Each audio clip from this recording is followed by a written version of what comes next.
Welcome, welcome, welcome to Excalibur Forge plays Shadowrun Hong Kong. You may remember I did the first game in the series, Shadowrun Returns, a while ago. We were shotgun-wielding orc named Sidewinder. Now, let's go to new game.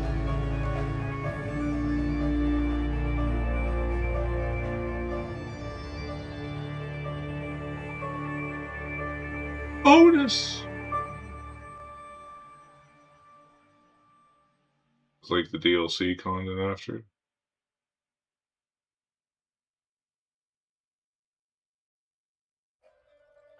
Okay, yeah. Stable, prosperous port, call of sea, chaos, warfare, and political turmoil. The Hong Kong Free Enterprise Zone is a land of contradictions. One of six world's most successful centers of business, and also one of the most dangerous sprawl sites. Under bright lights, gleaming towers, and restless spirits. Life is cheap, and everything is for sale. Well, that's just standard cyberpunk fare, isn't it?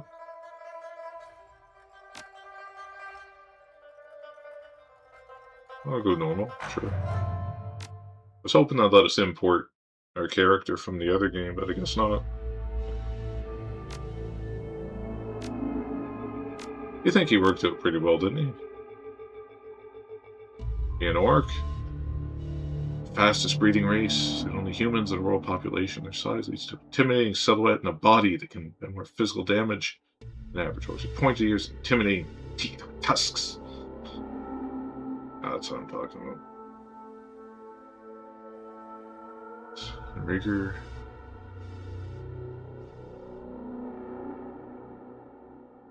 Cheat samurai, follow the code of street on it. The traditional samurai warrior, practices of modern combat, so their skills for profit. The dishonorable scum seem to breed in the urban sprawl. That sounds delightful, doesn't it?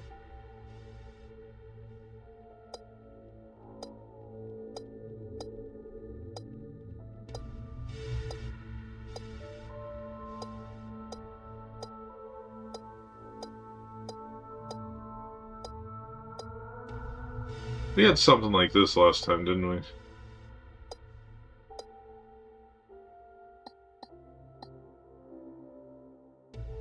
Ah, that's pretty cool, I guess.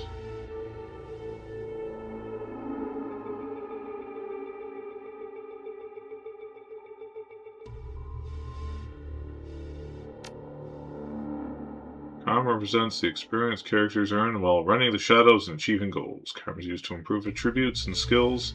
An attribute or skill rating can be increased by spending karma equal to the next increment of that rating. Thus, improving your body from 45 requires you spend 5 karma points. Some karma available now to customize your character.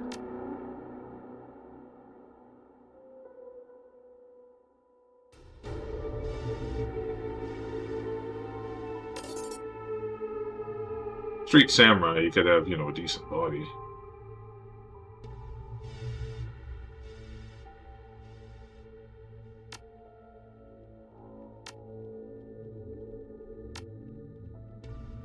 Since dodge, strength, intelligence, willpower.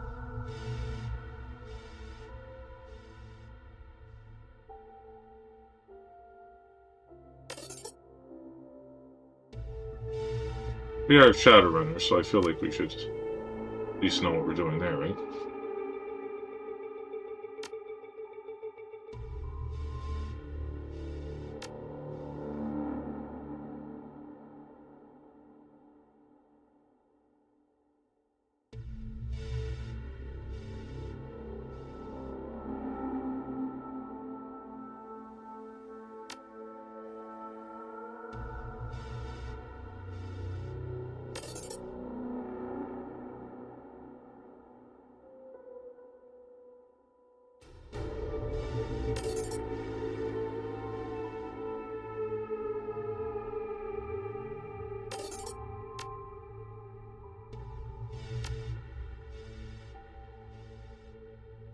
And quickness overall, apparently.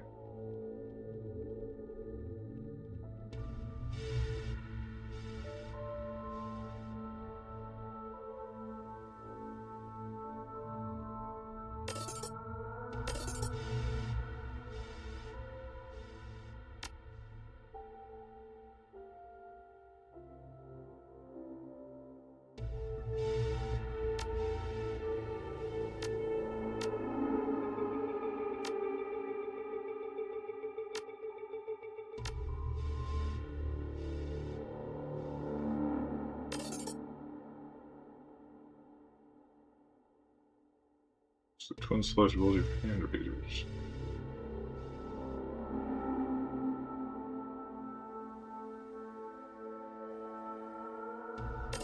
I don't think we had that in the Shadowrun Return, did they? Cyber Affinity?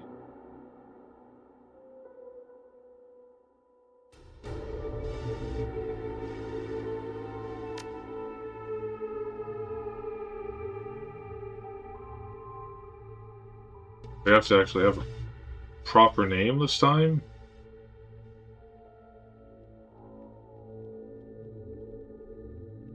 Chase. Marlowe.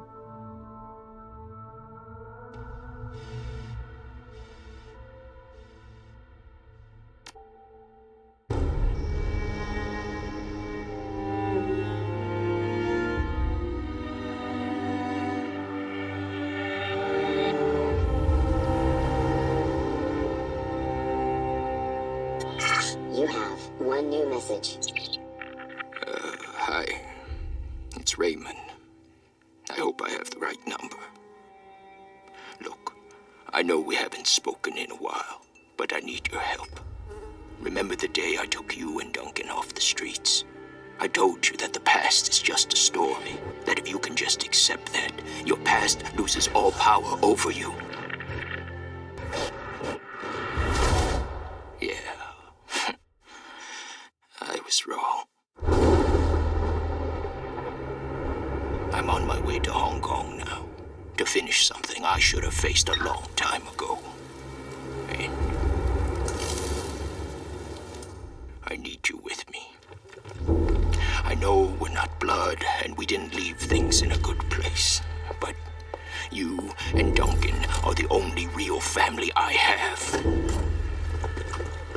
Please, if our past means anything to you, meet me in Hong Kong right away. I'll explain more when you get here. I'm begging you.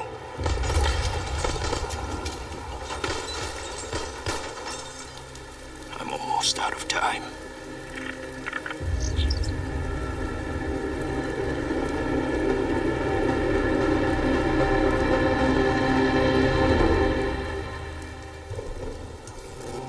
Almost out of time?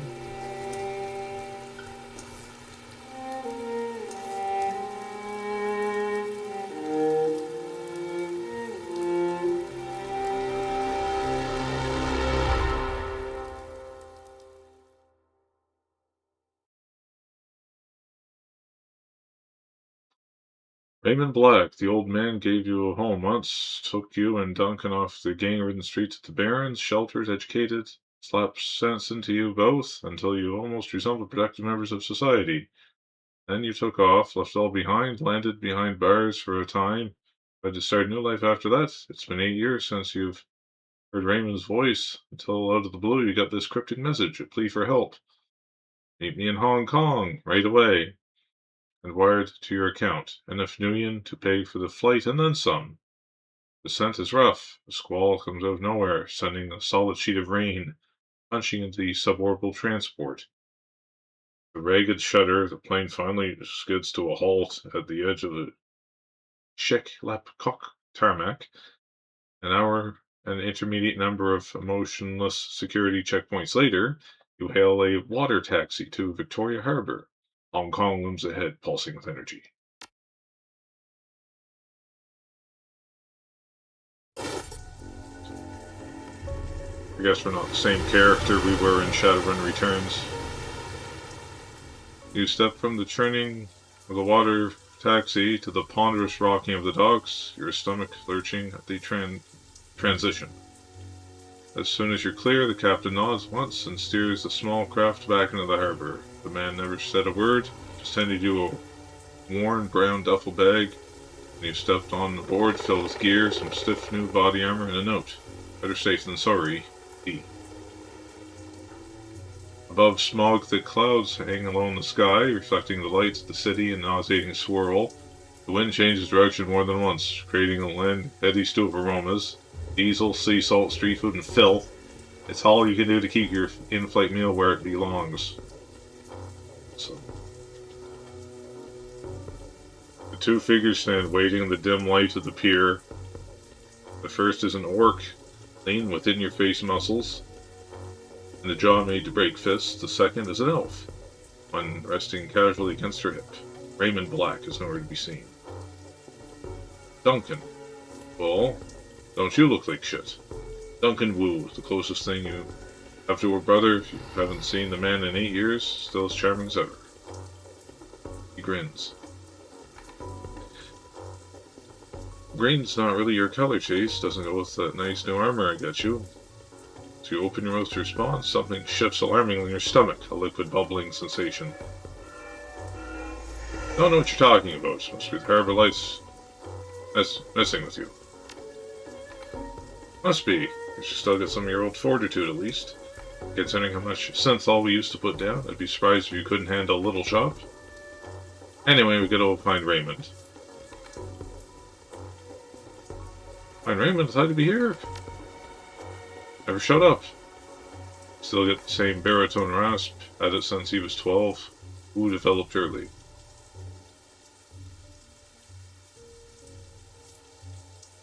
No clue where he might be? No. Wu rubs his head, but I just checked in with the local PD and morgue. If he's dead, his body hasn't turned up yet. That's a good sign, I guess.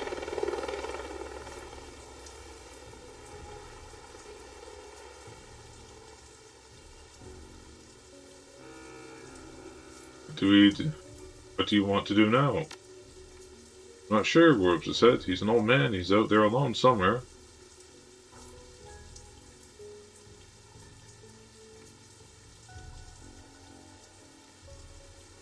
He's a smart guy. He can take care of himself. Bows his head. His voice sounds far away. He's not the same, Chase. Raymond hasn't been himself in a long time. How so? He's been restless, staying in a study, inside his own head a lot, and he barely sleeps anymore. Pissing me off. I'm worried about him, but I haven't figured out what to do about it. Looks at you and shrugs. And I didn't have a brother to turn to. Hell, wasn't too sure you were even alive still, until Raymond managed to track down your number. When standing beside him breaks in. You should get going, Duncan. Head back to the meeting point in case your dad shows up. Copy that, Serge. You're wearing the Lone Star body armor. Looks like Duncan Wu's gone private police. His partner? Fortunately, yes, although partner is not the right word for it exactly. Like superior officer better, she grins. I let him carry my coffee for me. Wait, my parking tickets, that kind of thing. Woman taps her chest with armored finger. Carter. I figured I could use some backup. Didn't know what they'd get themselves into, and I wasn't sure you were going to show up. It's a tossed-off remark, but there's an undercurrent of resentment in it.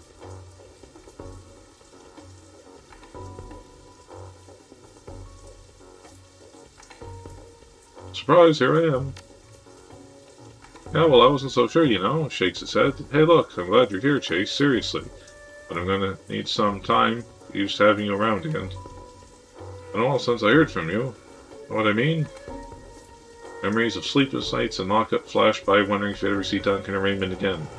Wondering if you even wanted to. And then, stepping out into the daylight, suddenly free, the fallout of some obscure corporate restructuring, a few hundred new yen worth of apology from your former jailers, and the decision to start a new life, to leave the past behind, all of it, until now.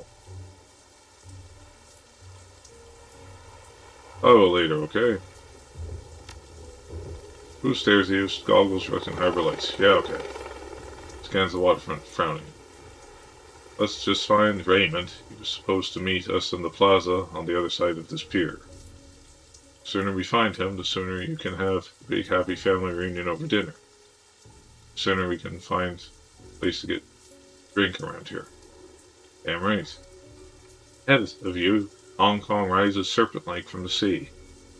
Government and megacorp quarrel together, writhing in the basket of institutionalized corruption. No one can tell you where the snake's dotty ends and tail begins, that's what Raymond used to say. Duncan turns and starts down the pier. Carter follows.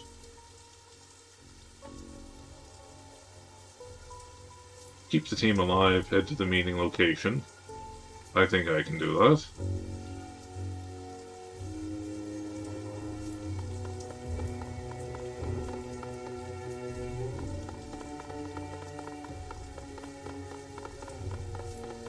What can we have here?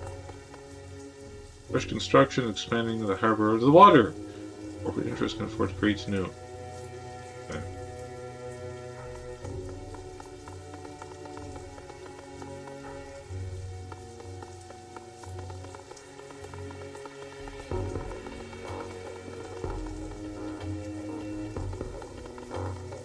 How's that fishing pole?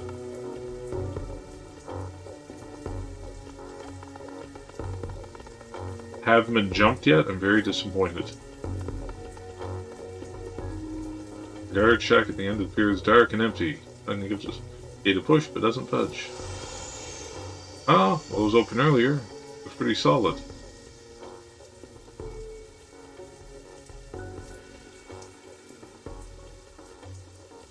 Okay, so let's find out the way to reach the plaza. Yes, so, and strangers, no one's here though, isn't it? He shrugs his nose. It's Hong Kong next. Let's see how things work around here. Come on, rookie. We can cut through the construction site. Hey, don't you call me that. I do it out of love.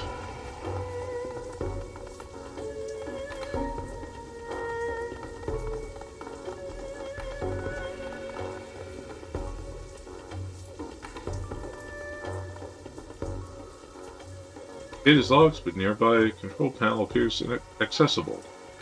Carter pulls it open with a metallic screech that pierces your skull, sending a new wave of pain down your churning stomach. Examines the control panel for a moment, then throws Wu a backward glance. Looks like there's another way off the docks on the other side of the gate. I think I can bypass the lock.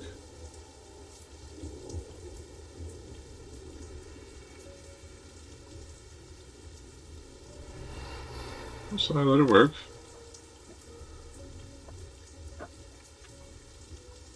Carter fiddles with some wires, and the door lock hisses open. Yeah, let's go.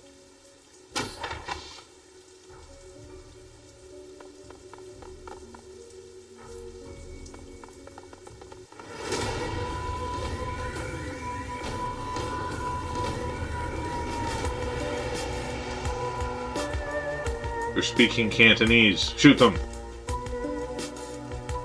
The dog is fishing a package out of the speedboat when you surprise them. Another package is at the bottom of the bay and the speedboat is disappearing into the distance. They close on you, red-faced and yelling. The light of the harbor glints off their weapons as they approach. The leader shouts something in Cantonese, but it's too fast to make out.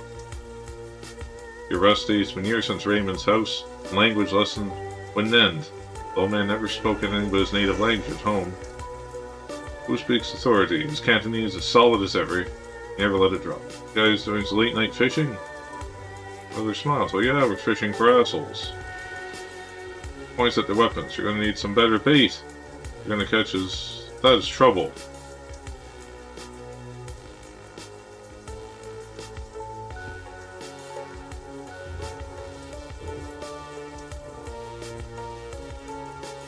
Go ahead and put the guns away. Boss looks crazy. You talk good Cantonese, baby. Real authentic. Laughing. I actually just told me you're gonna crap a gun. That's his badge. Won't start. Put the guns down. Hugger squints at Wu's badge, then smiles at his friends. I've seen a badge like that before. Either it's fake, or you're some kind of security guard. This is right, but either way, the sun's the same. I think he's done talking. Well, that makes two of us. Now, in turn-based combat mode, each character on your team is an action pool. Spend these actions on movement, attacks, or using spells and items. Once your team's turn is complete, the enemy's team will move and attack. Additional tutorial information available in the reference guide. Access the Emperor Great Country PD menu.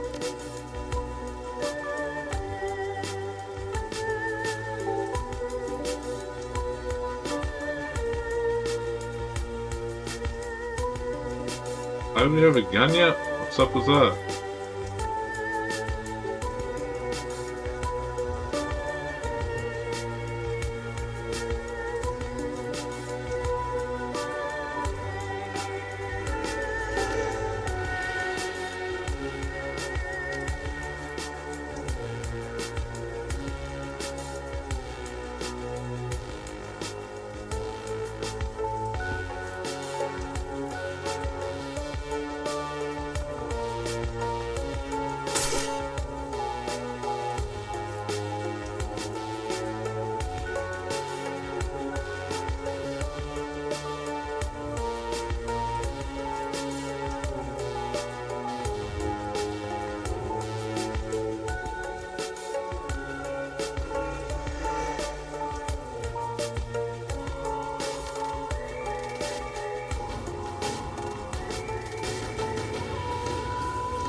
this other stuff?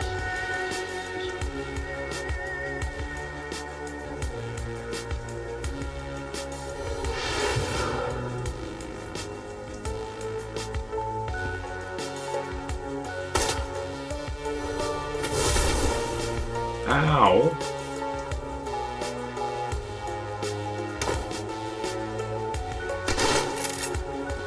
Friendly fire!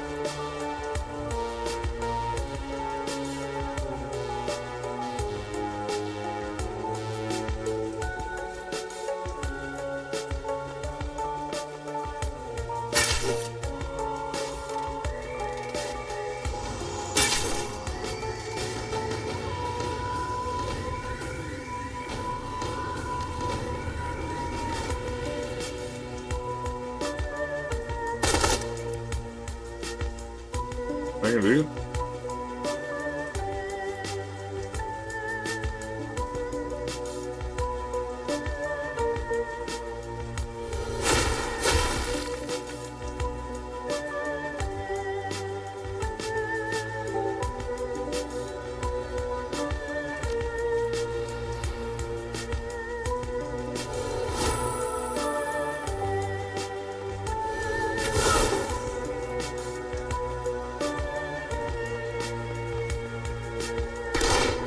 Ah!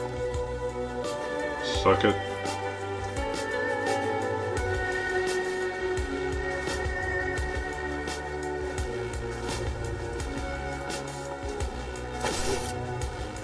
Oh, come on. Boo!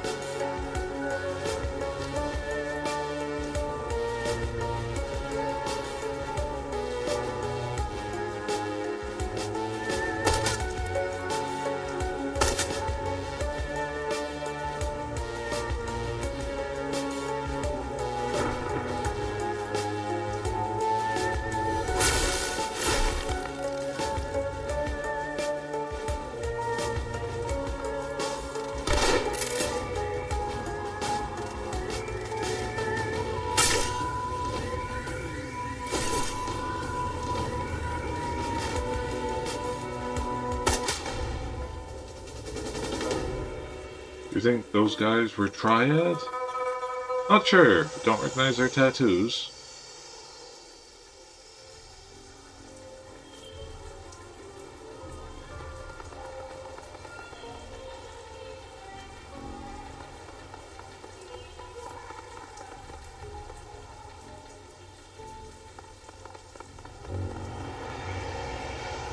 Leave any treasures behind, did they?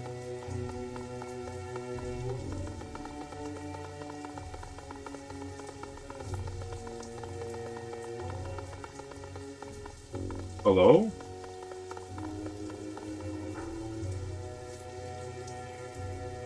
Toko, an illegal street drug made from leaked kamikaze formula adds plus 1 body strength and willpower for 5 rounds. Every time the user's attack strength increases.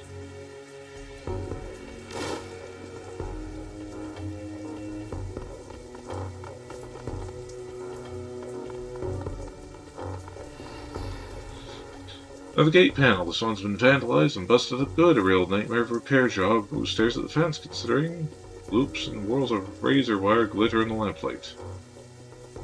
Looks etched with monofilament. The corporations here don't screw around.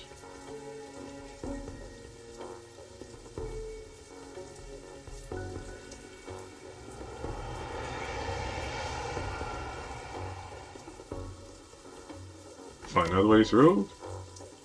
Get the gate open, Carter? She winks at him. What do you think? Eyeballs the job. Will take a few minutes, though. Frowning, she leans in to get a closer look at the mangled fuse box. A few seconds later, she starts pulling wires and yanking fuses, with an intense concentration on her face. She's confident. Cantonese, Chase. Sounds like Raymond when he does that.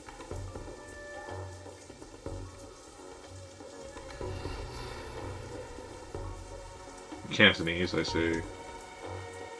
She's confident.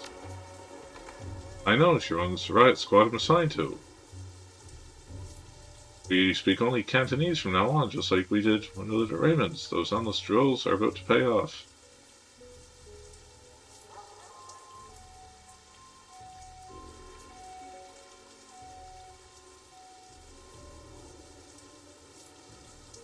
and raise mother tongue from here on out. As once satisfied, then turns his back and scans the horizon. At least you can still handle yourself in a fight. Did you doubt it? Back still to you? No. The silence between you gets louder, heavier. It's broken by a sudden wailing screech. Whose hand goes to his holster. Creature's placed by the sound of grinding wheels. As on the console, you see Carter grinning back at you. Got it. Well done. Have a nice shiny penny with your name on it.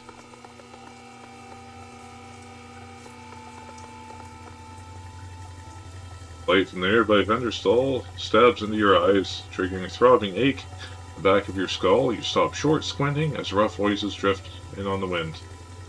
Where's everyone? Where's the damn shipment? Haven't seen them yet. We just got here. Voice becomes irritated. Long ways probably waiting for us so we can haul it back to the boat for him. The lazy bastard. Let's just hang out here. Let him find us. Oh.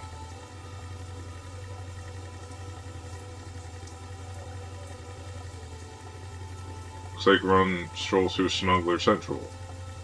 These gangsters don't know we're here. We could probably just slip past. We could clip them. They're already looking for us. We better take them out now. Well, we've got the element of surprise on our side. While none of our hostiles are on screen, press the unholster button to enter turn-based combat mode.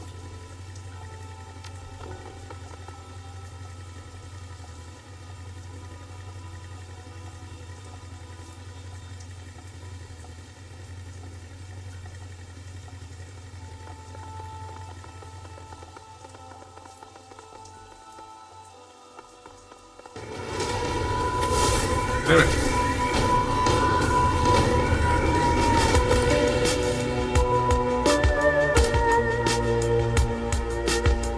Well, I botched that, didn't I?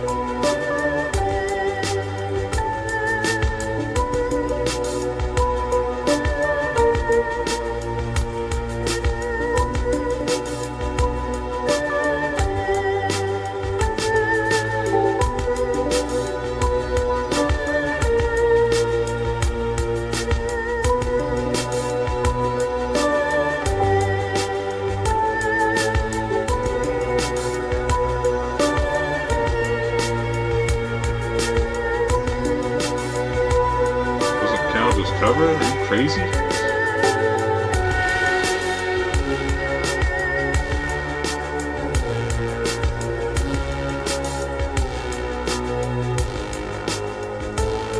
Stash him over here, I guess.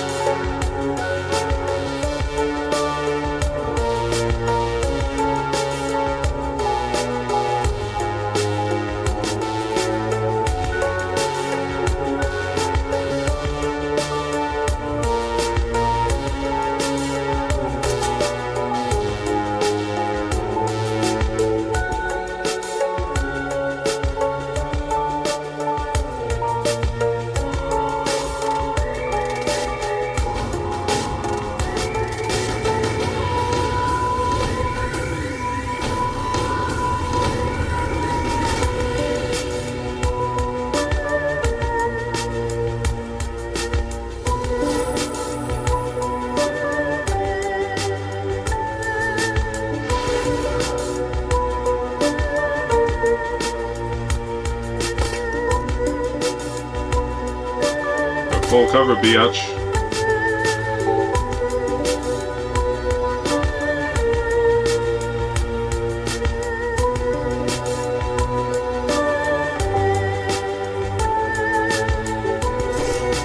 What?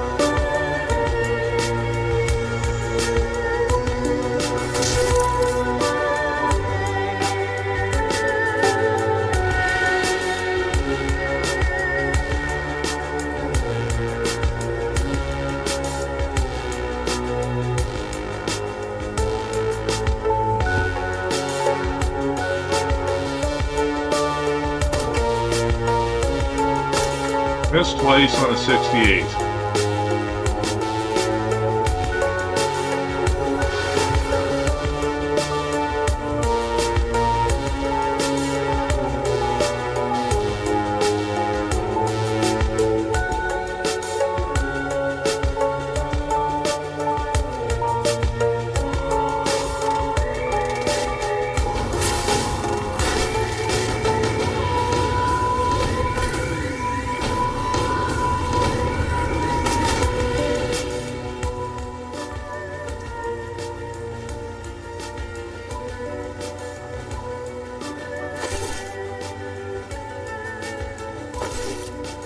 Dude, did you not take your vitamins this morning or something?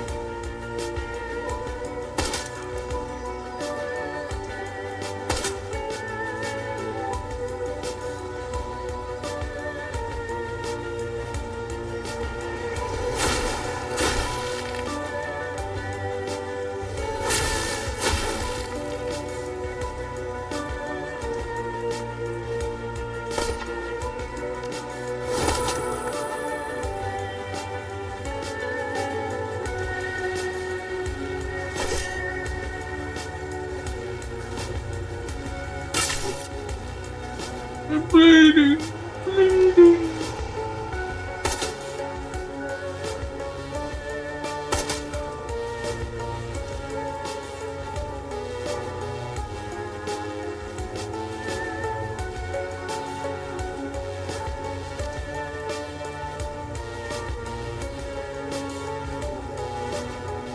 No, what's that do?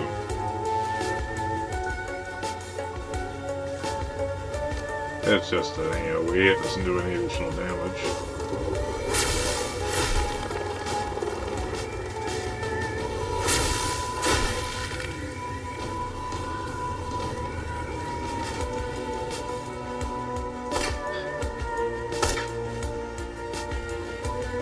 Basically chasing this guy around because I can't hit him because I'm not specialized in this weapon.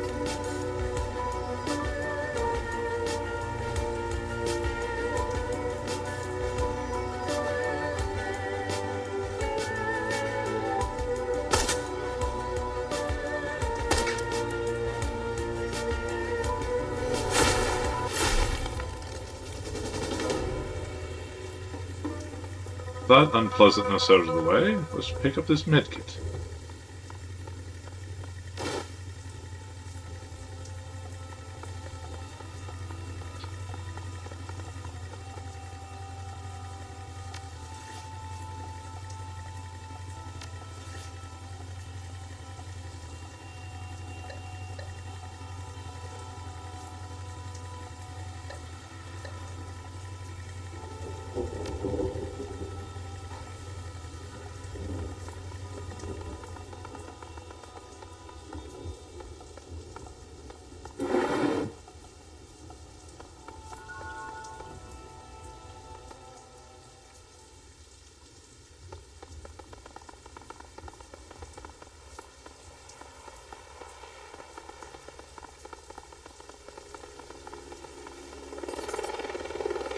$61 yen, yay! Is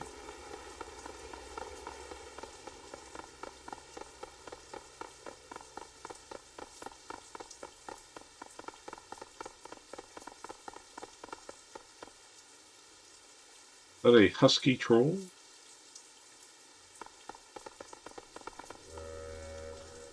Crossing the street, you can make out four shadowy figures littering the plaza ahead. A troll, orc, dwarf, elf. 2 men, 2 women. They're indifferent. From the smugglers on the dock, alert, poised, professional.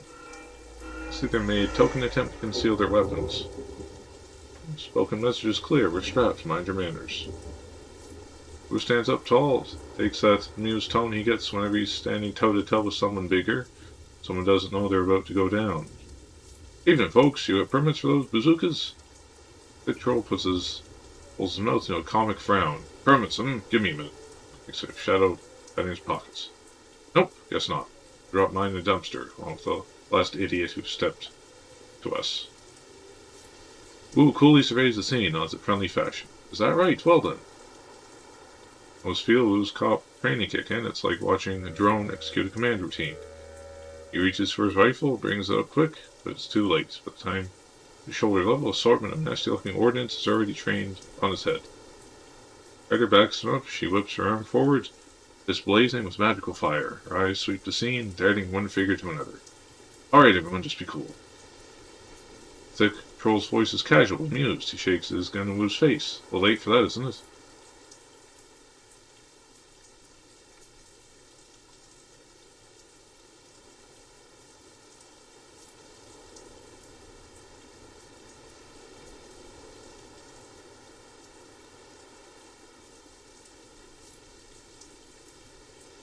His hands palms out. Notice anything stupid. I just want to talk.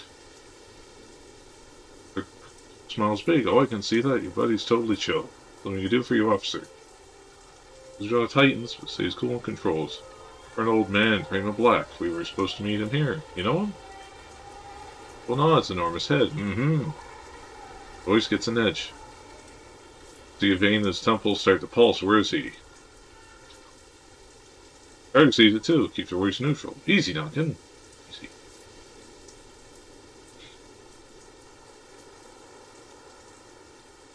Troll maintains an amusement. Eye contact, but his weapon stays trained on move. That's right, easy, Duncan. Your friend Raymond never showed. We've been waiting for the better part of an hour.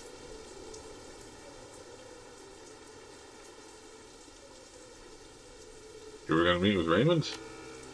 Mm-hmm. You talking? Fool's yellow-brown touch shift to a smile again. You needed friends, the heavily armed kind. The old man hired us to take you all on a little excursion. Was Brow Furrows hired you? Smoke looks them over. For an odd assortment, a cybernetic troll, an orc girl with magical fetishes, a dwarf with a cyberdeck slung on his back, a tall man standing behind them, inscrutable. All with the guns trained on move. Standing spreads across with his face, jaw tightens. You're Shadowrunners. Troll nods. Mm-hmm. Whose shoulders creep up, just stance tightens. This is bullshit. Raymond never hires Shadowrunners. They're criminals. Well, corrects him. Mercenary operatives. The dwarf cuts in, her voice soft and strong. Criminal, mercenary operatives. So yeah, you were right. Your buddy Raymond was associating with a bunch of hardened criminals. Will tosses his woo, sideways smile, while staring at the barrel of his gun. Sorry to burst your bubble, Lone Star. I guess you didn't know the old man as well as you thought, huh? Who tries to shake it off, but he's struggling to process the information. Feel heat coming off of him.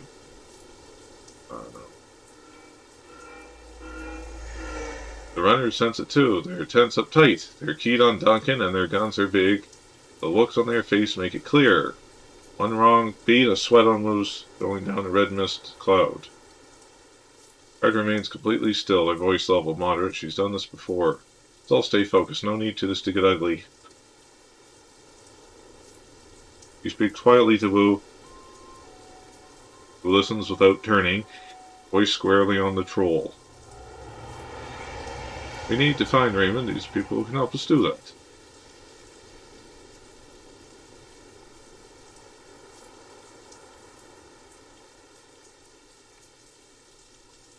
She's right. Let's focus on Raymond.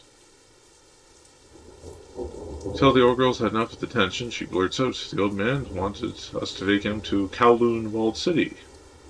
His hands, 3 of you, you too. 2 large rats clinging her hip and shoulder, poke their heads out, the folds of her clothing, fix their beady eyes on you intently. You know the walled city? Slum, right? I've heard of it. Girl sneers, rolling eyes. It's a shithole. The worst slum in the Eastern Hemisphere. Memories of growing up in the Redmond Barrens flash through your mind. We get it. It's a real bad place. Now why would a little old man pay you to take him there? Dwarf standing next to her nods, jumps in.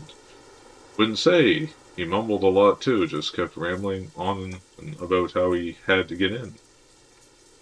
Under ordinary circumstances, I never would have accepted the gig. The walled city's the last place I wanted to go. But the old man rolled up a truckload of Nuyen. And you got to eat, right? Throws a glance at you, his weapon remains trained on the Shadowrunners, but a flicker of uncertainty plays across his face.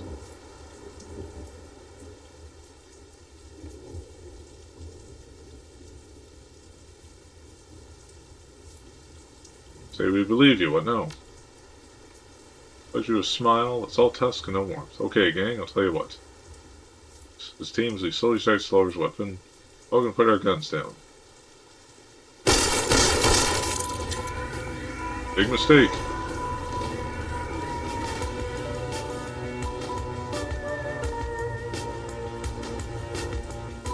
Well, that was unexpected, wasn't it?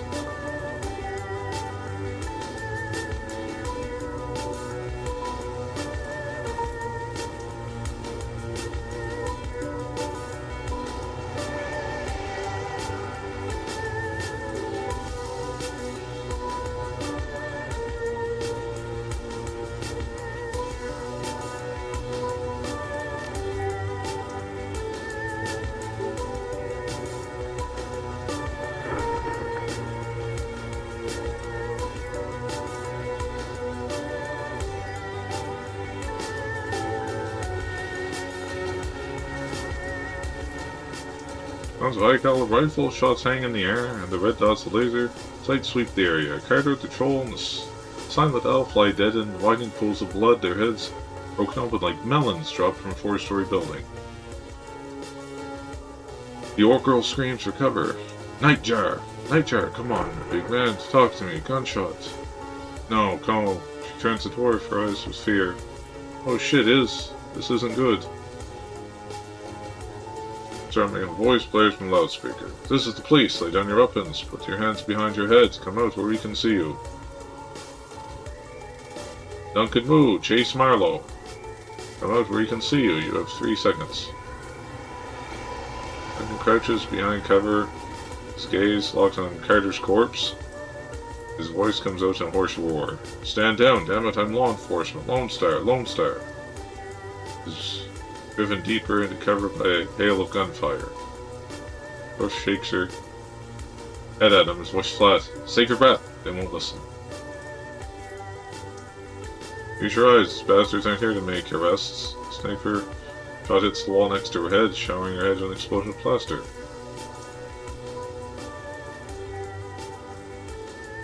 The way out of here now. Don't fight now, just give me a minute. The rat girl stares at the ground intently, as if listening.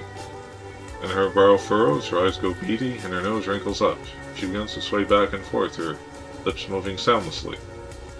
Snaps out of trance. Okay, get away out. It's at the end of the street. Everyone come with me. Everyone? We don't need the rent-a-cops, Gobbit. We're the only ones. Little orc whips her head towards her friends. Their extra firepower is. I got us an exit, but we gotta get past the heat. And we can't shoot our way out of this on our own. If nothing else, they can soak a few rounds for us. Turns to you, pupils pinpricks of intensity. Just stick to cover and keep close. There's a door down by the street that leads to a back alley. That's our exit point.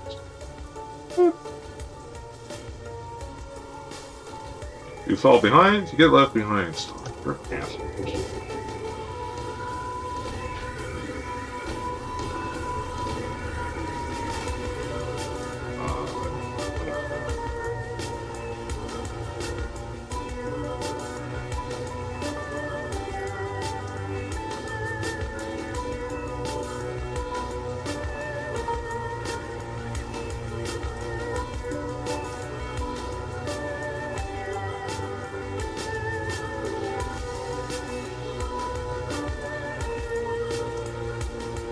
So can we cut through there or what?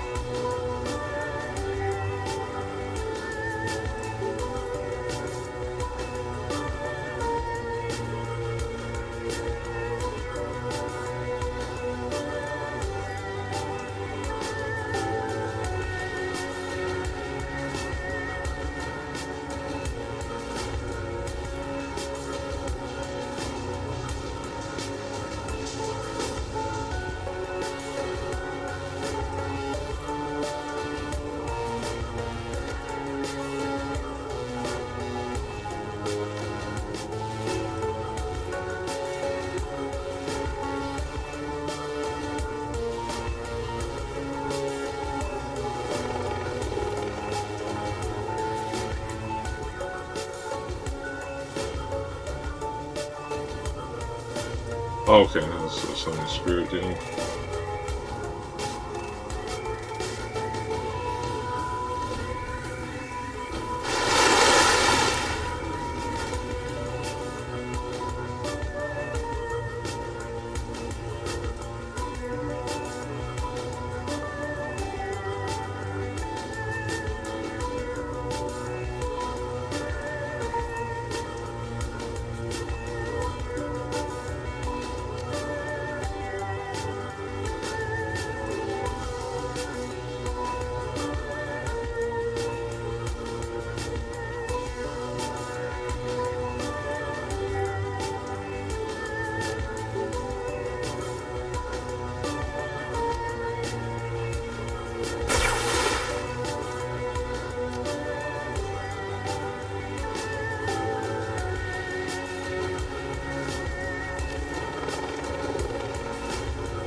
Where is it?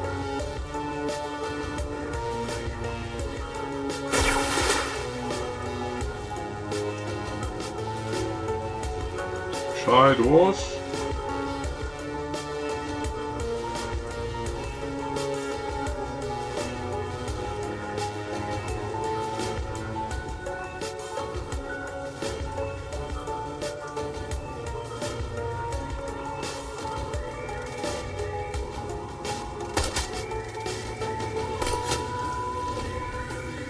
Got the big juicy spirit there. Why are you shooting at that? Wow.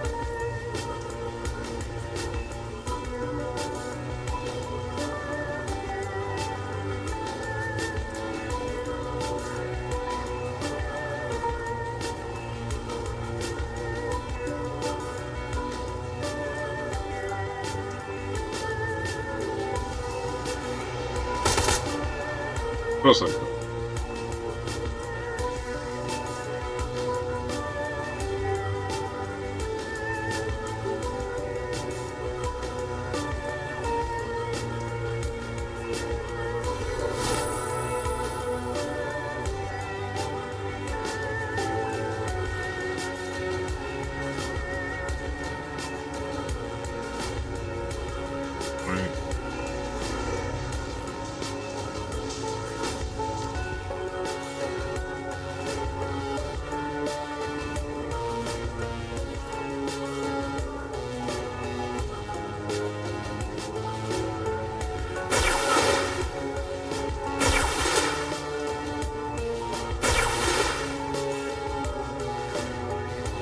That's no good.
Ah, my gosh.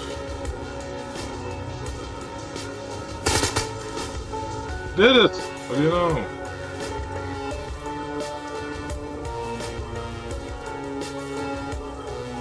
What do I get for hacking this exactly?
It would be possible to use a network connection to the police motorcycle to do some damage to the local network.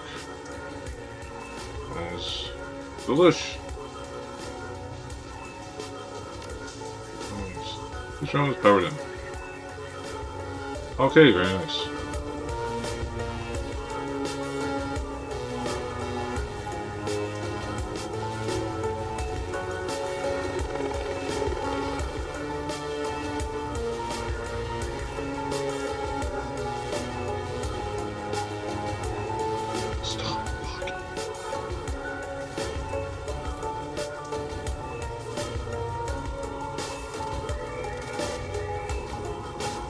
We can do Overwatch.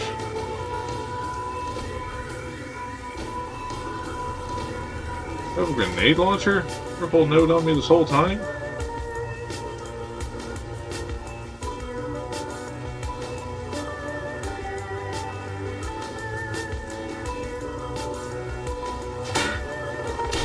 Ah!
Poison fog!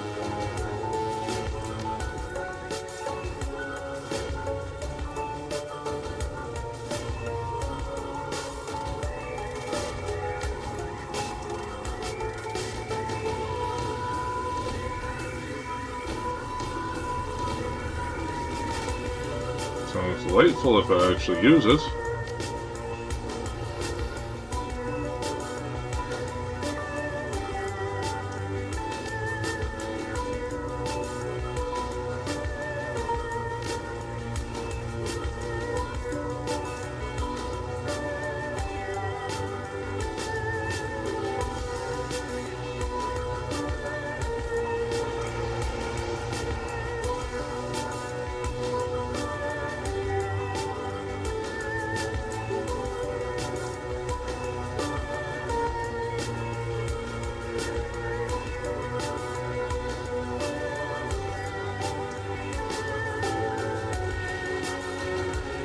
There.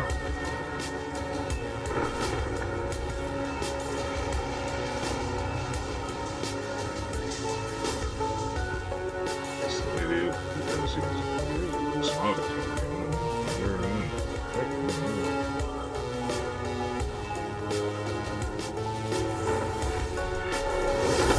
Uh-oh.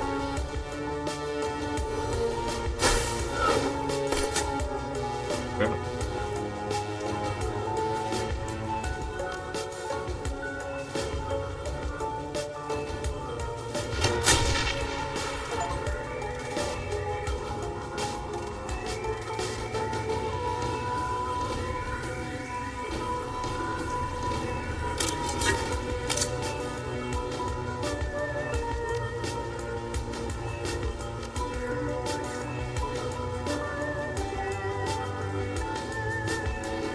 Oh, these grenades, don't I? Can't forget of those.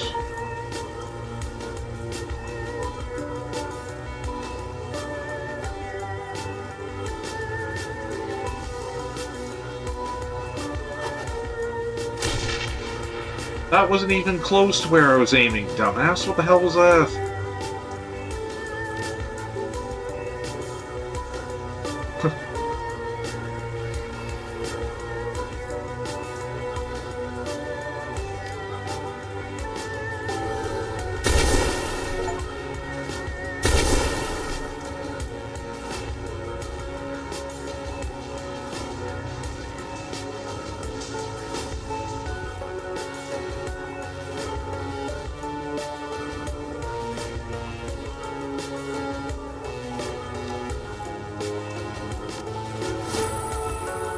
Since I don't know what else I'm going to do with you.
Snipers are still there.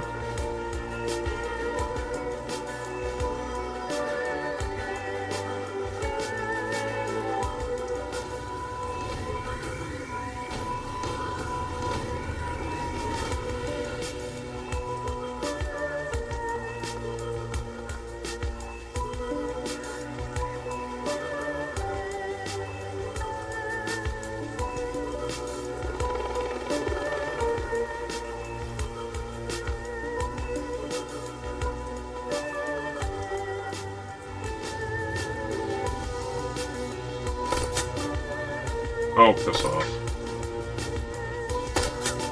Piss off.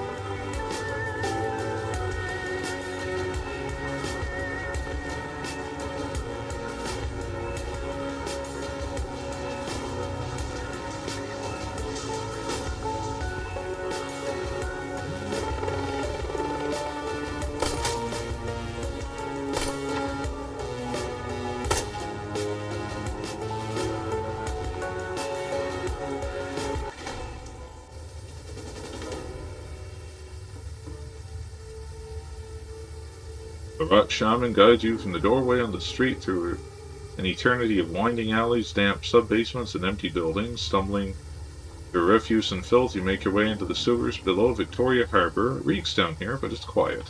Gobbet stops, sniffs, and wipes her eyes with the back of her wrist. Her rats squeak softly in the folds of her clothing.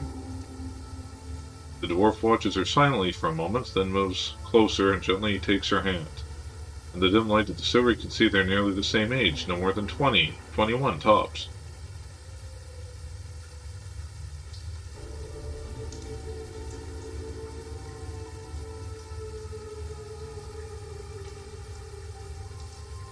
What are their names? Shred down tells the floor. The troll you were talking to was Nightjar. He was our friend. The elf was called Gutshot. Kind of an asshole, but I didn't need to see his head splattered everywhere like that. Inhales a cleansing breath. Nightjar was a good guy. I was at her backs. Isobel's and mine.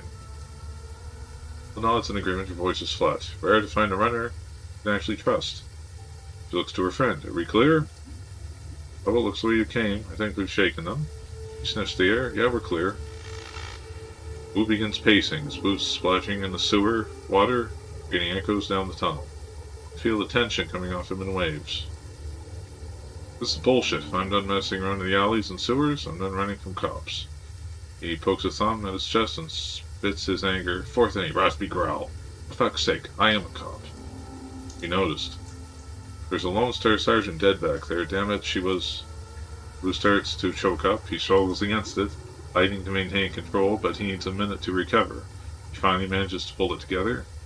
But he's raw. When he speaks in, his voice is seething and hoarse. I don't know what the hell's going on with the Hong Kong cops, but I'm calling in some Lone Star backup from home. I'm gonna get some of my own people down here. And we're gonna find Raymond and figure out what the hell's going on. The Lord shrugs. Whatever you say, big guy. Just have fun with it. Looks over her friend. They both nod. Iz and I are getting out of here. Best of luck finding your friend.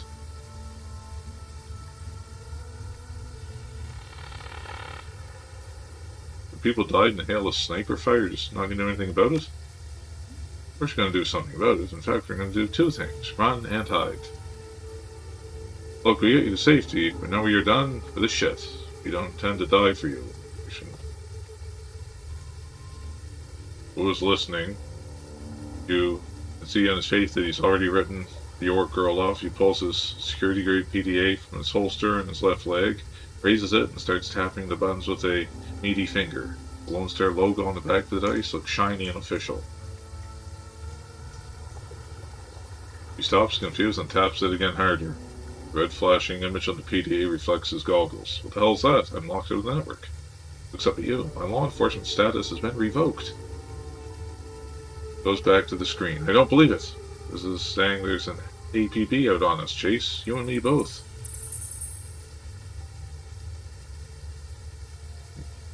Stupid.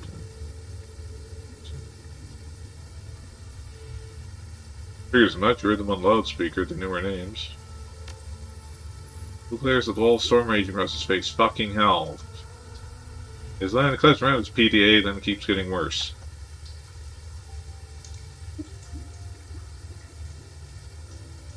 Leans forward to punch the wall, his knuckles rapping against it softly, and I barely contain rage.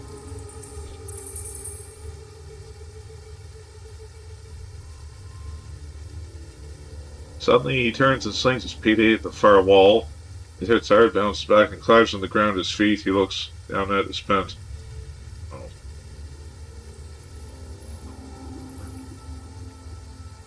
Orc mouths an okay to herself, eyebrows raised. On that note, it's time for us to say goodbye. Come on, Isabel, let's... Cut off by a sudden smashing noise as her friend's boot comes crashing down on the PDA at Wu's feet. The dwarf looks down at her work, unsatisfied, and brings her boot down again and again, till there's nothing left but a snarl of plastic housing, broken glass, and a circuit board. Looks up at Wu, her chest eating, points at the pile of scrap she's created. Police issue, they can trace you through that. Turns to you, hands out. Yours too, it's on the network.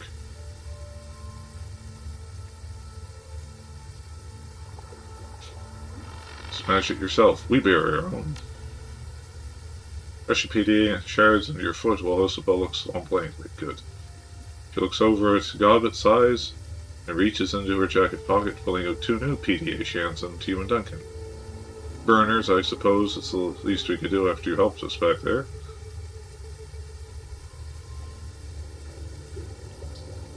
Thanks, so much. Now we go to the sewer and head to our separate ways, right, Liz? Isabel wasn't listening. She stares at open mouth her own PDA, a bluish glow illuminating her horrified expression. God, but we gotta go right now. I suppose voice is monotone but apathetic. She holds the PDA to show her friend. They're after us, too. Screen displays a local newscast. Your own face stares back at you from the upper left corner of the screen. And in breaking news, just under an hour ago, Hong Kong port authorities were involved in a firefight with members of the terrorist cell linked to the maintained city-state of Henan. The battle left 3 terrorists dead, along with an unconfirmed number of Hong Kong police officers. Your image winks out, replaced by a scowling image of Duncan Wu, a mugshot from a long time ago, before Raymond. Our sources report that Seattle natives Duncan Wu and Chase Marlowe, along with their Hong Kong-based accomplices, are still at large. They are well armed and should be considered extremely dangerous. Laura's photographs of Gobbet and Isabel pop up on screen, placing Duncan Wu. Color drains Gobbet's face. Oh shit. Kowloon's officials report that terrorist cell known as the White Star maintains ties to the state of Henan. It's purported to be receiving weapons and funding from anti-corporate groups in the UCAS, the city-state of Seattle.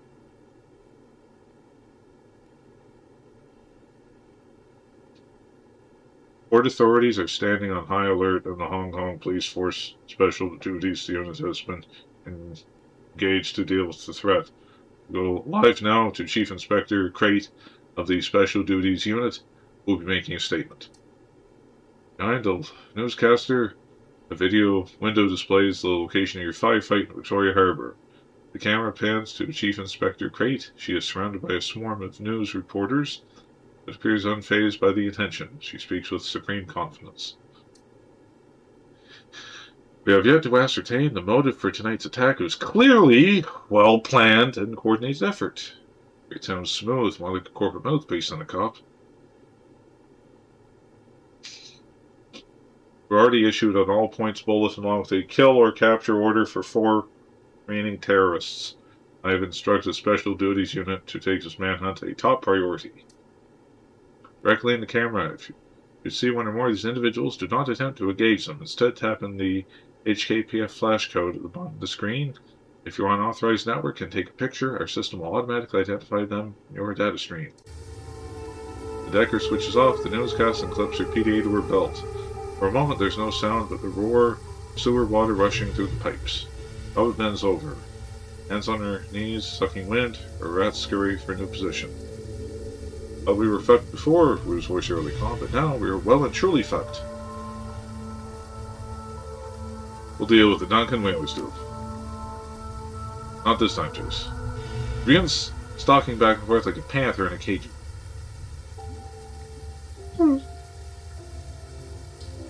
They've labeled us terrorists and there's an APB out on us.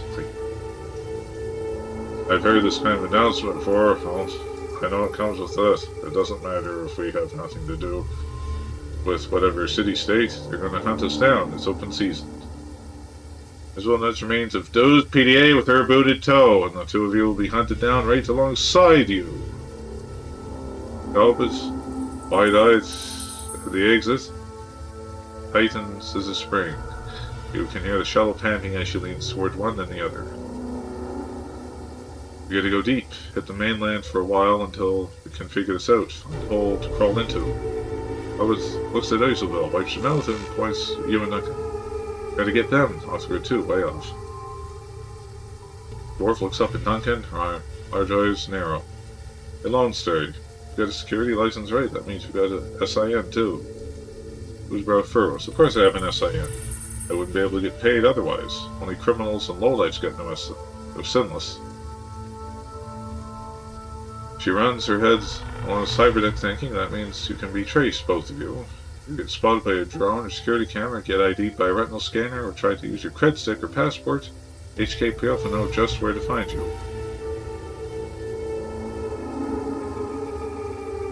Across the arm, across the chest. I know system identification number works, Renner. Use my etiquette here. We're gonna have to burn our sins if we're gonna survive this. Moving on. Get that right, Seattle. We'll pulls out her dreadlocks. Just as screwed as you are, me and Iz, we were listed as your accomplices. We can't afford to get caught. You'll lead them to us one way or another. DNA samples, things we told you, astral residue, I don't know, cop stuff. Old Decker looks up at you to woo, eyes narrowed. Sizing you up, she can see you make a silent decision before she speaks. Her voice flat, resigned. You need to get your sins burned, delete you from record books. All of them. All of them. Whoa, wait a minute. He wants to do just erase our identities? Who rubs a hand across the scalp? Beyond the fact that that's insane. Will that even work? If we burn our sins, just go off grid like that, won't they just redouble their efforts to find us? Condensation seeps from the Obel's dry tone. Condescension. Imagine playing a game of hide-and-seek with a siren strapped to your head. Would you rather try and hide with the siren, or if the siren becomes conspicuously absent?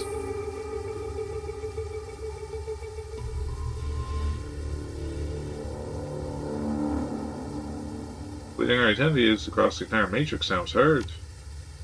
Questions knowingly. It's very difficult. I can't do it. Some people can. Organizations, expert systems. Abbott's voice drops. We gotta ask for help. There's only one person we know who can. The kind of place to burn a sin and hide us from the cops. Kindly Chang. Let me guess. This Kindly Chang is some kind of underworld hard ass. Like a walnut.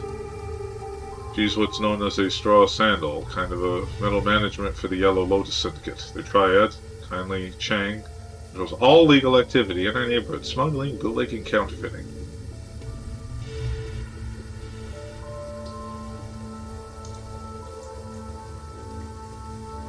Middle manager is the Yellow Lotus Syndicate or a retail outlet.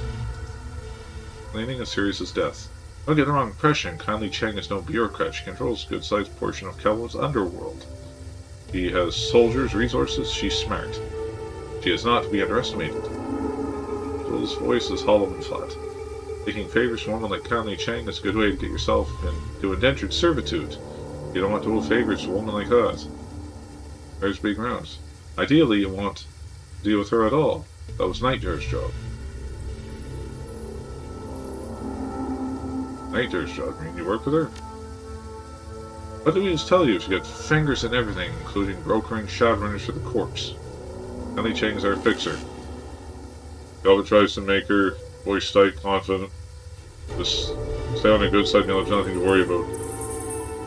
Let's get this done hard on your trips in the APB and brings us all hell down upon us.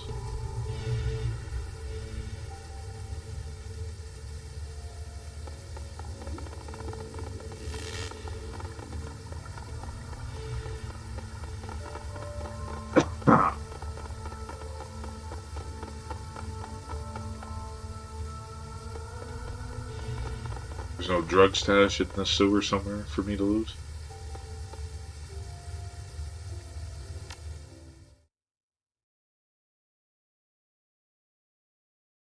Scramble up the ladder or through your access way where the sewer system spits you out in the Hong Kong Mass Transit Railway System, the MTR. Crossing the rails, you climb up to the platform and into the station. Above you is Hioi, where the Ret Shaman and the Little Decker plan to plead your case to Kindly Chang, the one woman they know who can get you underground and off the grid fast, but there will be a price. Chang is a triad boss whose favors tend to come with strings attached. The sounds of water front at night leak down from the stairway to the surface. Going up the steps, you catch a glimpse of the night sky, overcast and low.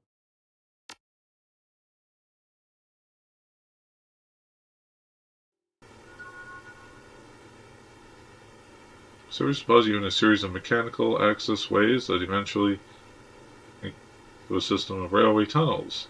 That will lead you through 5 or 6 magnetically sealed doors and across several sets of electrified tracks until she indicates you've reached your destination.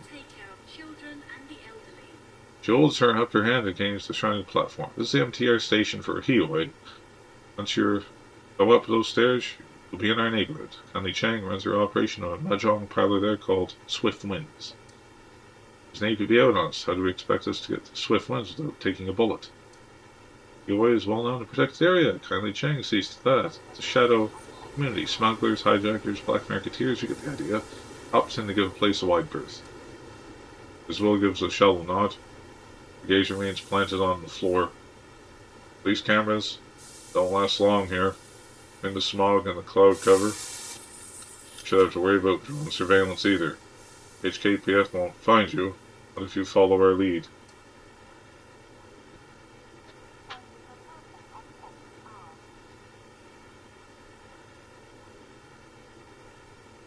You can't get an audience with Chang until we secure you an invitation, so me and Iz go on ahead, pay respects, and we'll request that she see you politely.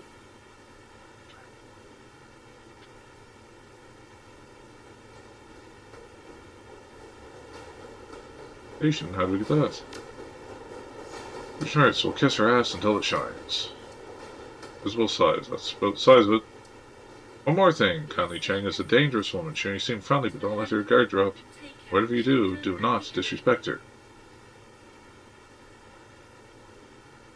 Got it? Drops her hand. That's the 3 of you. That's it. We'll go on ahead. Smooth away. Just give us a few minutes head start and don't talk to anyone.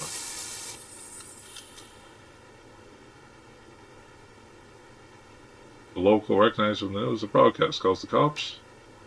Rose smirks and shakes her head. No one in Hawaii calls the cops. Doing that around here is a quick way to get dead.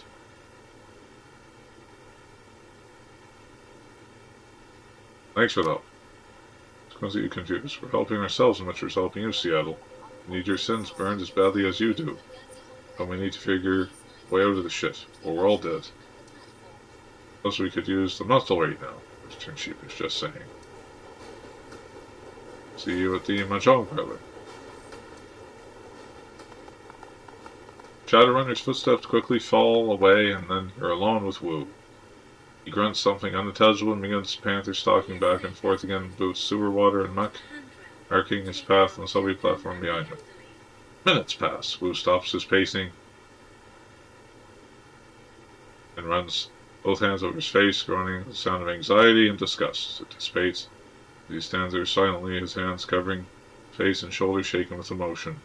Then he begins to laugh. It's a laugh that comes from down deep, a place where fear and frustration and impotence swirl. But the banner holds. Wu focuses, taking control of his breathing. Laughter begins to slow. He becomes himself again. Oh my god, Chase. Abstract laughter shudders through him. Are you fucking kidding me? What are we doing here? How did we get into this? Claps his hands and turns to you, shaking his head in disbelief. I think we're gonna lose it. Bullshit, you're a rock. Sails nods his head over and over. Trying to maintain serious I am, but Ritter is dead, Chase. We fucking ended her. Puts hand to his forehead. I don't know what I'm gonna do now. Sounds like she was more just your partner. She was a blank face. My partner? Of course she was.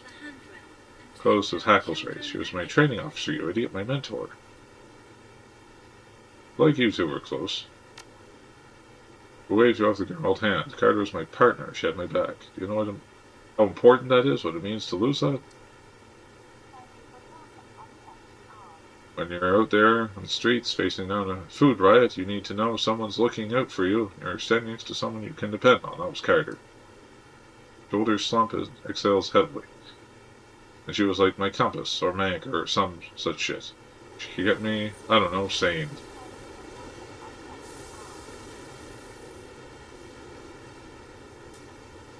Sounds like a good woman. Don't patronize me, Chase. Step back, second deep breath. Whatever she was, I'm throwing her down the memory hole. You know why? Snarls Fist. Because it doesn't matter now. Because we're gonna burn our sins, Chase. Jesus Christ, do you know what that means? The moment we do that, we're dead. To all the world, we're dead. We're wiped clean. Counts off his fingers. Raymond, the house we grew up in, my career, Carter, all gone. No home, no money, no identity, nothing. He waves his hand, brushes away. We will be nobody.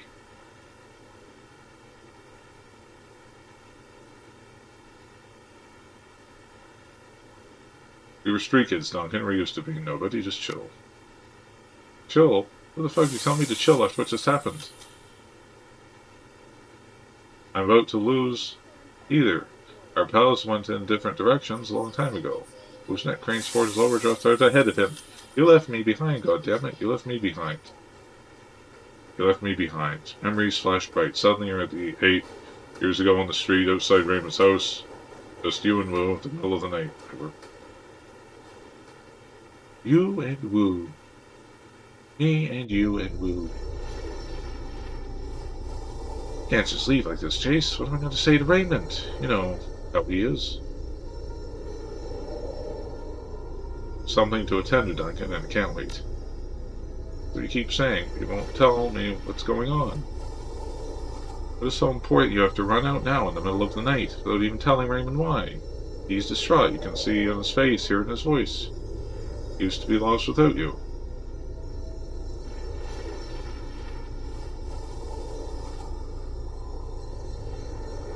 Oh, what decisions.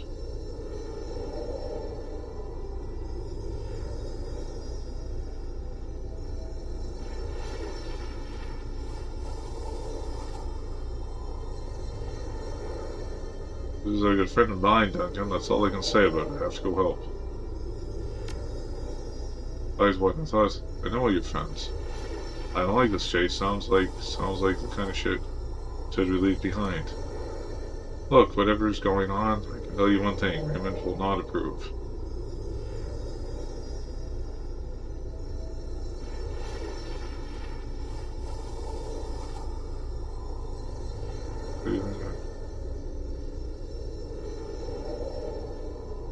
I'll leave without when I get back. Won't be gone long. 2-3 days tops. Remember the look on Duncan's face as you walked away. The events that followed were a blur. One that you don't care to remember. 3 days later, you were behind bars in a private corporate prison. No interrogation, no charges, no appeal. Years later, some corporation bought some other corporation. A new board of directors pushed through some sort of reform agenda. The higher-ups gave an order. And then you wrote, with a few $100 million to your name, one scary as hell non-disclosure agreement ensuring your silence. Not that it mattered to you anymore, you were starting fresh, determined. Until Raymond tracked you down. Left you that voicemail, led you to Hong Kong, and back together with Duncan Wu.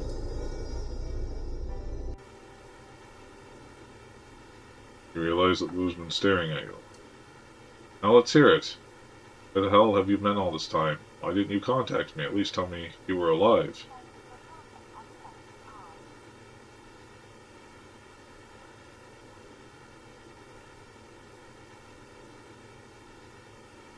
Well, dude, Duncan, when I was locked up tight, corporate black site, no communication. No shit, Quincy folded the lie detector. Oh fuck, I had no idea. Range of motion played across his face. He stares at the ground for some time before finally looking back at me with a heavy sigh. Oh, I really don't know how to process that one right now. I don't know. If we're still alive tomorrow, we can talk more. This shit is too much. We've We're marooned on this island, hunted by cops. My partner's dead. Raymond is missing, and we're about to go see a crime lord about erasing our goddamn identities. And as bonus, our only allies are a pair of tiny criminals who would kill us if they could, so they didn't have to deal with us, Brooks said viciously. Listen, Chase, back to Barron's. Whenever I was out of control, you just handled the situation, remember? Carter gone. I'm just a raw nerve. I'm afraid I'm gonna slip back. People are gonna start getting hurt again. I get back, Duncan. There's you, hard, like he's trying to see something inside your head. His voice comes out flat. We'll see, just don't press it. I need time to get used to you.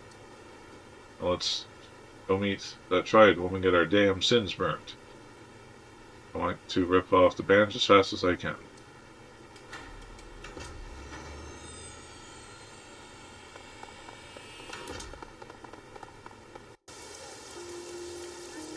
Yo, a makeshift boat city latched on the Tag-Tack riverfront like a parasite. Behind you, a massive snow, dark and derelict high-rises dominates the horizon of the city. But I don't see it, Mahjong Parlor.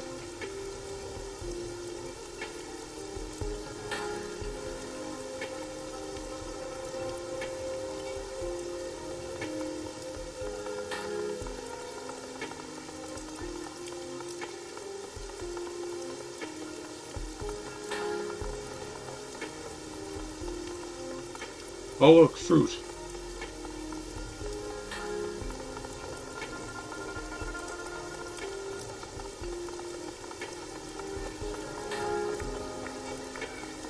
He told us not to talk to anybody.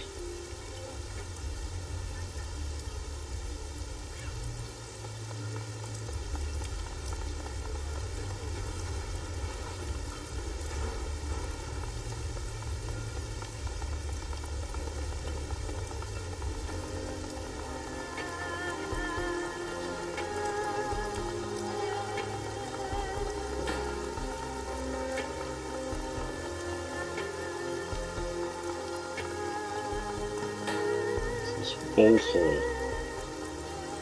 Visual name and sloppily paint over the black paint. Newer but somewhat withered characters have been painted in bold brushstrokes and read Bolt hole.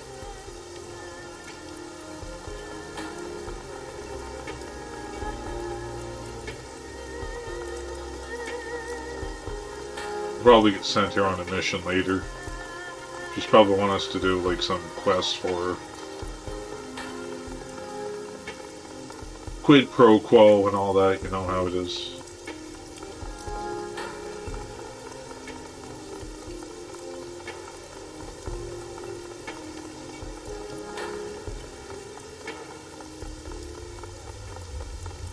All triad guard seems like our best player.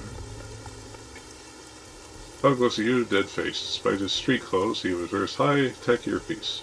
Entrance to old cities closed to foreigners.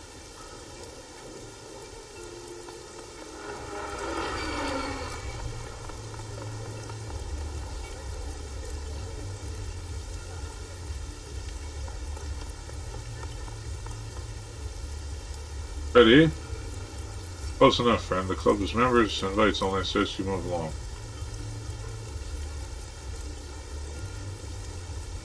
Gotcha.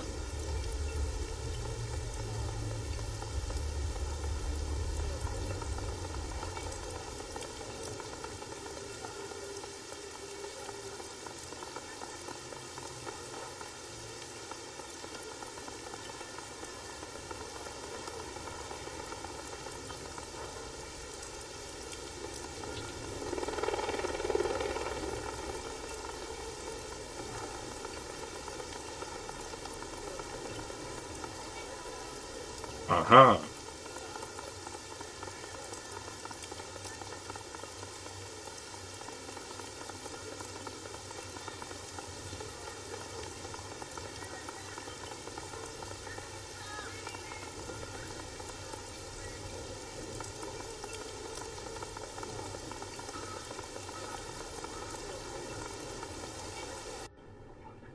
Swift winds in Mahjong parlor filled with the stink of cigarette smoke, the incessant click-clack of Mahjong tiles, and the grim faces of hardened gamblers.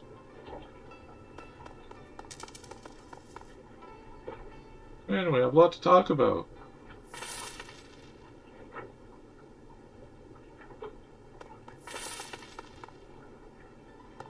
I love you a long time.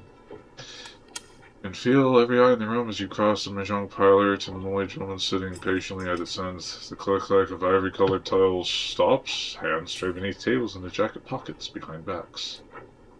One has the face of prison guard and the demeanor of an inmate.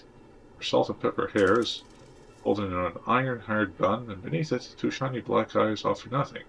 Buttons sewn onto a doll. A nearly empty bottle of something foul rests on her mahjong table. Nestled between a pair of dirty shot glasses, tiny puddles of brown linger at their bottoms. Goblin and Isabel stand on the other side of the table, heads lowered, shoulders slumped, hands clasped. They risk a frightened glance as you approach. Kindly Chang's voice is nasal and rusty mean. A little pair of fuck-ups here told me about what happened at the docks. She digs. She dips a pinky into a shot glass and brings it to her mouth. Her nose a sharp smack. Oh, two of my best runners got their heads put out. Oh, you need protection now. You need to get your identity swiped before you get your heads put out, too.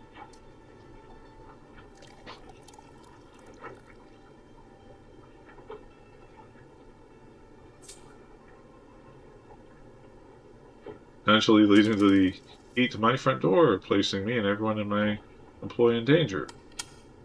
There's around her glass. So wise, so very, very wise. Young Shaman's eyes, I will leave the floor. We're sorry, Auntie. We thought... Eyes flash. You mustn't speak until you're spoken to, Gobbet dear. Smile turns mean. Since you are one short hair away from being dumped into the river, chained to Isabel's corpse, I suggest that your new friends here do the talking for a while. Does that make sense to you, dear? Her very cool voice is back, sweet, nasal, and grinding. Circles ring Gobbet's armpits. Yes, Auntie.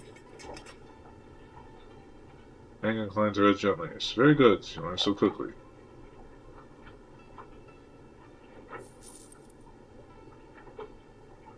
All remain silent. Where's another drink? Her cheeks are rosy, already flushed. Now, my darlings, I understand from little rat shit here that you came from Seattle to meet with my client, Mr. Black. Whose jaw tightened at the word client. Before you could find him, the HKPF started splattering grey matter everywhere and everything went to shit. Now you need your sins burned so you can disappear or you end up dead too. Is that right? Yes, ma'am. Very good. Why don't we start with you telling me who you are? Call me Sidewinder. But you chose a street name. How prescient of you. Angles you approvingly. Sidewinder. It's a good name. Has real character. Flutters eyelashes at you. What's your real name? I mean, do you want me to erase your identities, don't you? Here? I need to know who you are first. Face? Yes. Did you call me as a street samurai? It's her chin on her hand. Oh yes, you're from Seattle. Street samurai isn't something we say in Hong Kong. We prefer street soldier. And how did you become street soldier, Chase?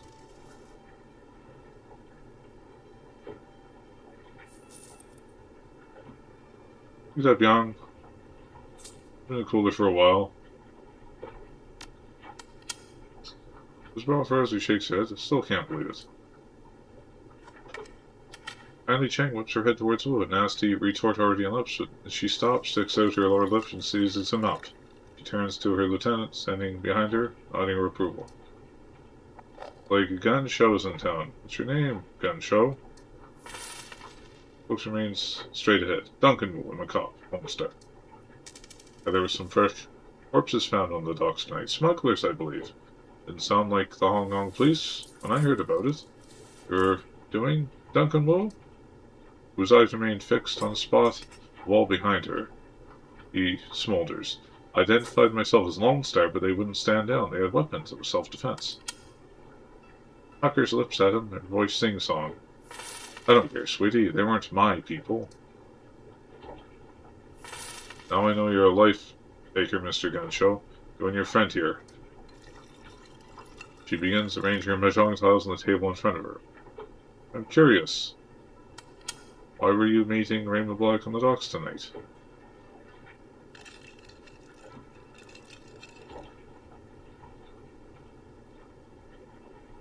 Black's their foster father. That makes a pause. English a bottle of swole. Her eyes at the label, connecting the dots in her own head. Interesting. A look of disgust passes over her face. Sorry, kids, but he was looking like shit when I saw him. Eyes half open, dark circles around him. Dragging his feet, the whole bit. She tisks in displeasure. Her foster daddy was in a bad place. Sounds like he wasn't sleeping. Could be. From what he said, it sounded like he was having nightmares. He would stop in the middle of a sentence and mutter something to himself. One time it was about the walls breathing or something, another time it was about teeth, thousands of teeth. I remember him drifting off near the end of our meeting. It looked like he was somewhere else in his head. He said, I love prosperity, and there, the nightjar put his hand on Mr. Black's shoulder, asked him why he wanted to go into the old city so badly. They seemed to bring him back. That's because...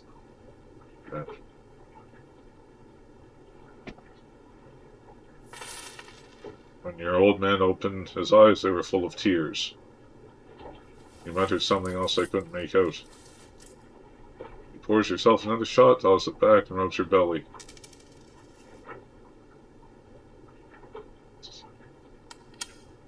Daddy got really irritating for a while.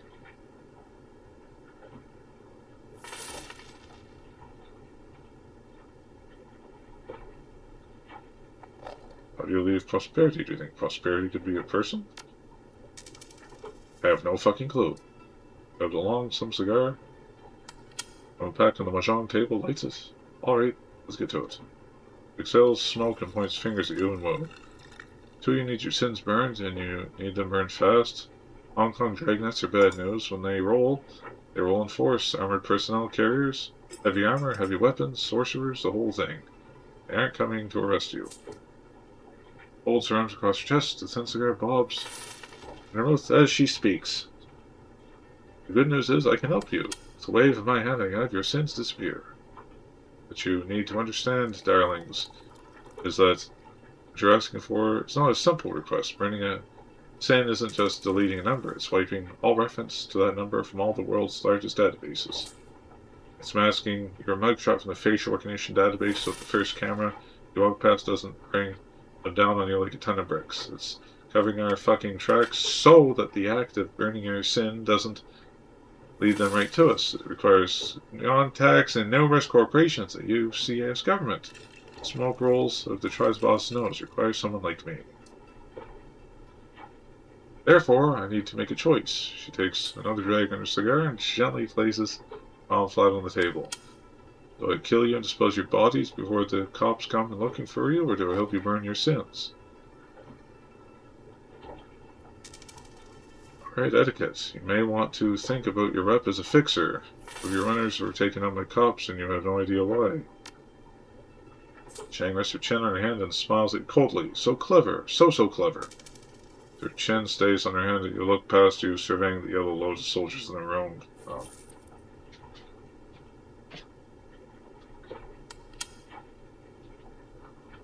Yes, I've been placed in the delicate situation, haven't I? Regardless, that's the situation whether you're alive or you're sucking dirt. He stares at you for a long moment, chain still in hand, thinking. Taps her ash on the floor without taking her eyes off you. A low reluctant growl rumbles somewhere deep in her throat. You live, you're clever, and I like that. Put your sins on the torch. However, I'll need you to call in several valuable favors within my network to do it. Those favors do not come cheap. Chang steps with her cigar. You will owe me. What do you want us to do? I want you to deliver a message for me. A business associate in the World City on it. The Yellow Lotus has a strong presence inside Chase. I said, well, I can tell you about it. Can't you, dear? So we'll go up in the World City. Those eyes remained lowered. They collect taxes for the corporations, extort protection money from shopkeepers, run drugs, guns people, they hurt people. We do those things, yes, but to be fair, we also operate the walled city's black market. You might not be alive today if it weren't for the lifeline that we provide. Isabel clamps up tight. She picks up a mahjong tile and turns it with her fingers. There's a red pole, sort of enforcer, yes, on the inside. His name is Strangler Bao. Bao was a strong man, a good soldier, but he has forgotten his place. I need you to remind him.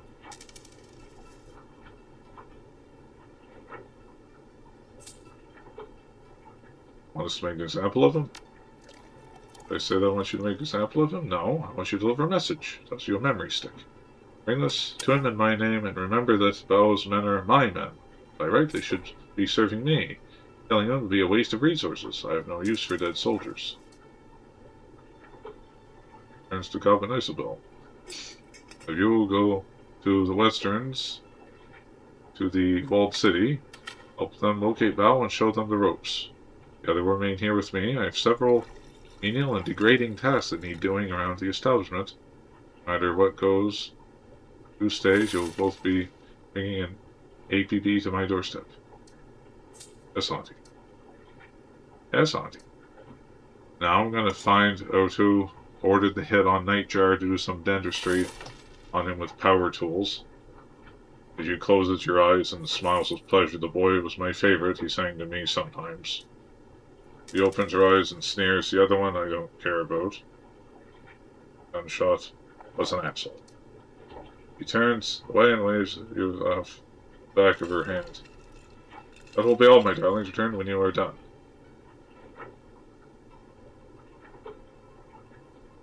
Deal. Let's leave. Well, we're still alive. That's something.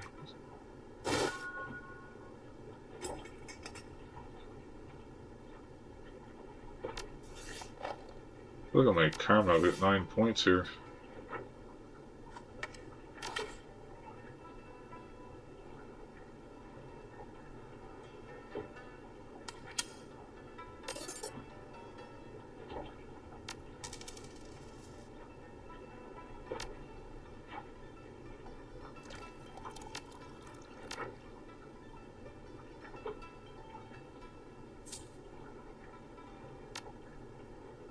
Boggy seems like a pretty good investment, I would say, wouldn't you?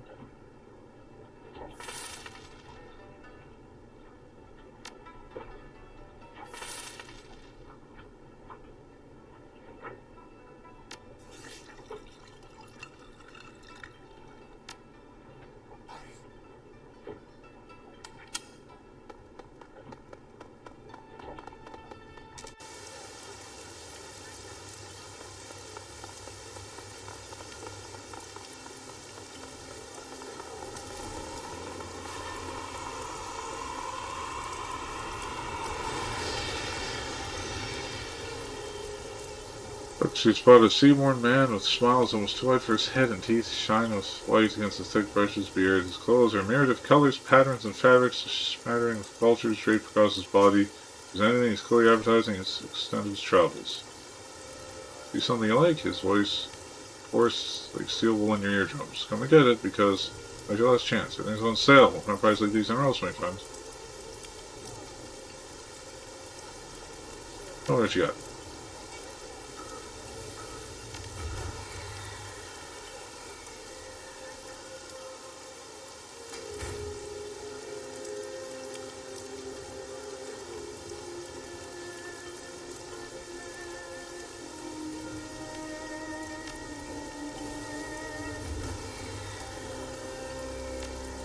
Oh, yeah.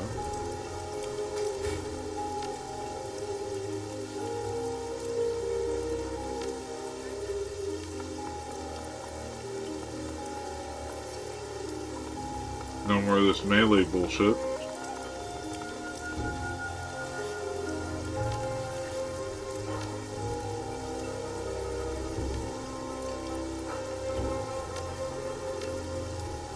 But yeah, they can spend that karma.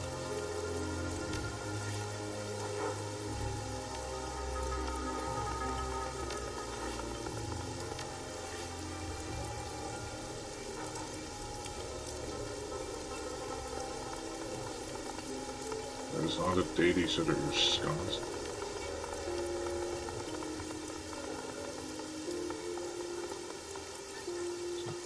Doug taps the ear picture of his head. Well, Shang, you said you'd be coming, you can pass.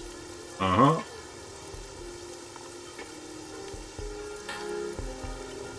Following the new mission locations, you'll be able to choose which members of your team to bring and modify their loadout for the run.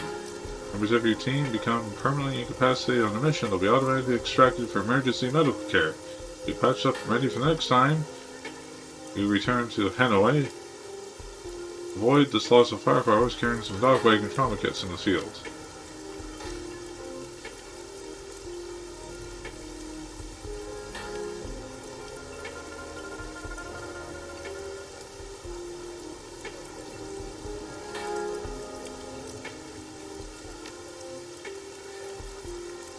It's pretty useful, her tech skills.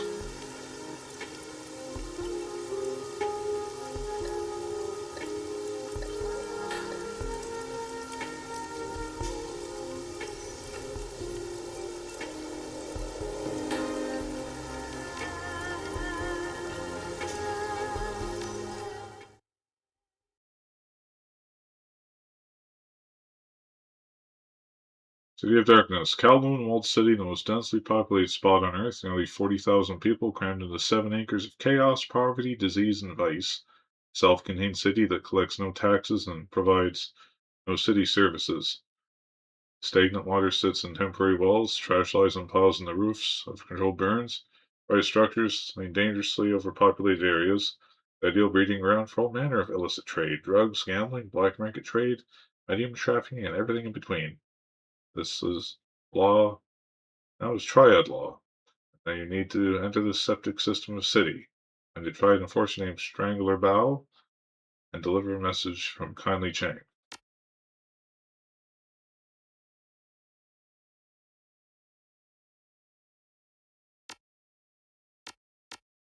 Yes.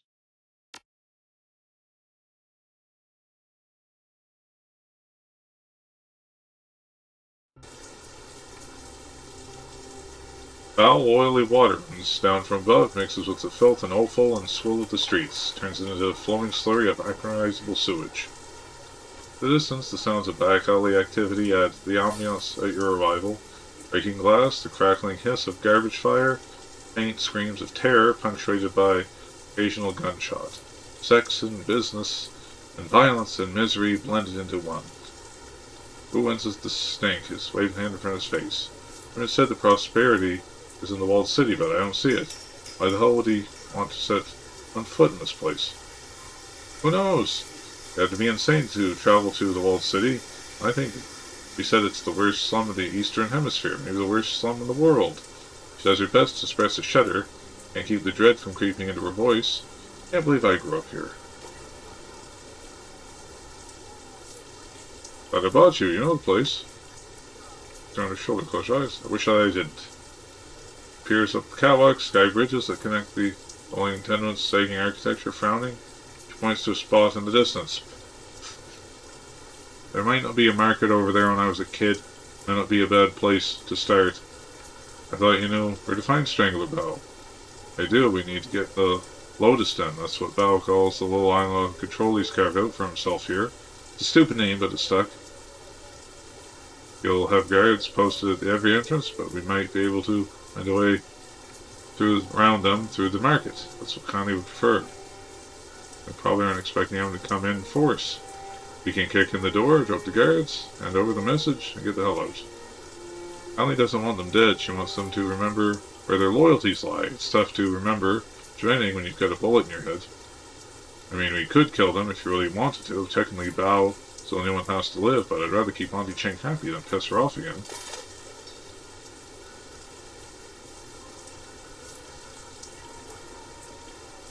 That'll be up to them.